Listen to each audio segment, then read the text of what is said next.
안녕하세요. NCH 교회와 행정을 이어주는 교수 5번째 시간, 오늘은 인사 원칙에 대해서 함께 나누고자 합니다. 낙하산 인사 많이 들어본 부분이고요. 우리 대통령마다 낙하산이 어떻게 차이가 나는지 그래프를 보고 계십니다. 자, 그런데 이런 낙하산이 우리 정부나 정치권에만 있느냐라고 봤더니 민간 기업에서도 내 직장에서도 80% 이상의 낙하산이 있다, 이렇게 답을 했는데요. 우리가 이 낙하산 인사를 어떻게 볼 것인지, 또 교회와 교단, 이런 부분에서는 인사 원칙과 기준이 어떠한지, 낙하산이 없는지, 또 낙하산이 아주 안 좋은 것인지 함께 살펴보고자 합니다. NC 유튜브 알림 설정까지 부탁드립니다. 자, 낙하산 인사가 무엇이냐? 공무원 제도를 크게 4가지로 나눌 때 이 역관주의에 해당하는 것이 낙하산 제도가 되겠습니다. 자, 이것은 처음에 선거를 거치면서 이 역관제가 등장해서 그 이후에 실적제, 대표관료제 형태로 변화하고 있는데요. 이 낙하산을 이야기하는 엽관주의, 엽관이 뭐냐니까 엽총, 사냥할 때 쓰는 걸 엽총이라 그러죠. 그래서 벼슬 사냥, 관직을 사냥하는 것을 이야기를 하는 것이고요. 비슷한 말로는 정실주의, 정실인사, 그런 이야기 하죠. 이제 그런 말이 있습니다. 자, 시작은 미국의 잭슨 대통령으로부터 시작을 했는데요.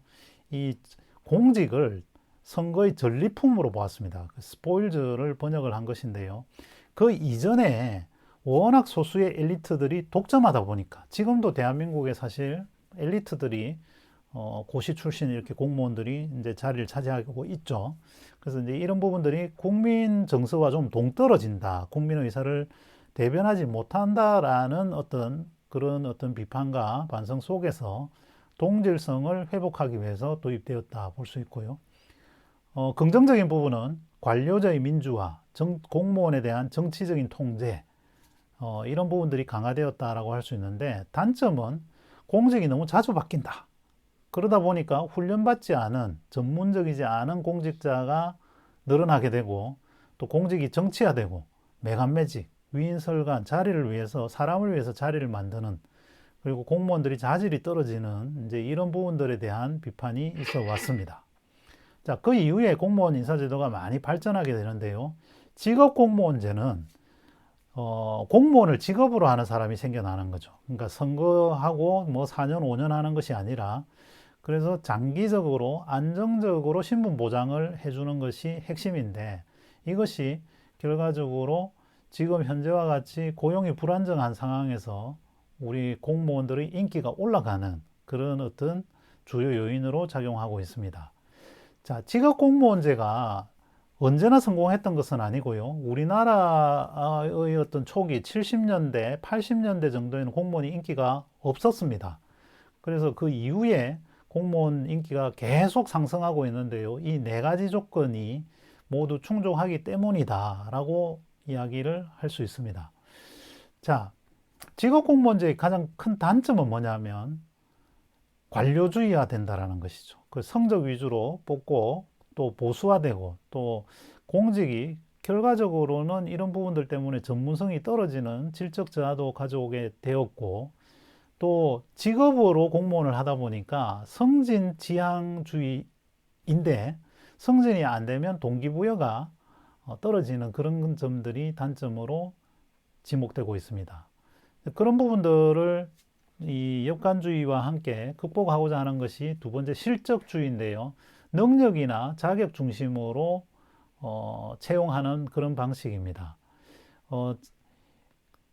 이 배경은 과학적 관리론, 이제 조금 더 성적이나 이런 것보다도 조금 더 전문적으로 하자라는 그런 부분들인데요. 근데 또 그렇게 하다 보니까 너무, 예를 들면 의사로 채용을 하면 의사와 관련되는 것만 해라, 이러니까 좀 경직적 운영이 생기고, 또 무사 안일 현상도 발생하게 되었다라는 단점을 가지고 있습니다.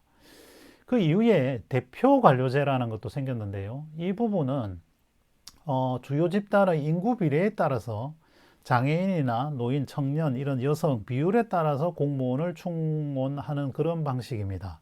그러다 보니까 그러다 보니까 기회균등적인 측면에서는 좋은데 전문성이나 효율성, 뭐 역차별 문제 이런 부분들이 생기게 되었습니다. 자, 그럼 교회는 인사제도가 어떨까요? 교회도 인사가 있나 이렇게 생각할 수도 있는데 담임 목사 채용할 때 장로랑 친하다 아니다. 특히 부교역자는 담임 목사 대부분 뽑는 경우가 많고 또 교회 직원을 뽑을 때 누가 뽑느냐, 장로가 뽑느냐, 담임 목사 뽑느냐, 어떤 기준이냐 이런 것들을 따질 수 있고요. 특별히 작은 교회라도 봉사자를 뽑을 때 교회 학교 부장들 또 반주자들 전공자냐 아니냐 이런 것 때문에 갈등들이 많고요. 이 총회 임원도 역시 마찬가지인데 서기, 회계, 해록서기는 전문성을 따라가기보다는 좀 단계적으로 올라가는 그런 경향을 보입니다. 총회 상근 직원도 좀 다른 이 상근 직원은 직업 공무원 비슷한 현상을 지니고 있는데 사무국장이라든지 부서장, 위원장 어떻게 뽑느냐에 따라서 차이가 있음을 볼 수 있습니다. 자, 함께 기도해 주실 텐데요. 인사의 중요성을 인식하고 자리에 적합한 사람에게 일을 맡길 수 있도록 기도해 주시고요. 교회와 노회, 총회, 그리고 교계단체와 정부에 이르기까지 사람들의 마음과 실적을 모두 얻을 수 있도록 함께 기도해 주시면 감사하겠습니다. NCHU에서도 계속 기도해 주시고요. 유튜브 구독, 좋아요, 알림 설정 부탁드립니다. 감사합니다.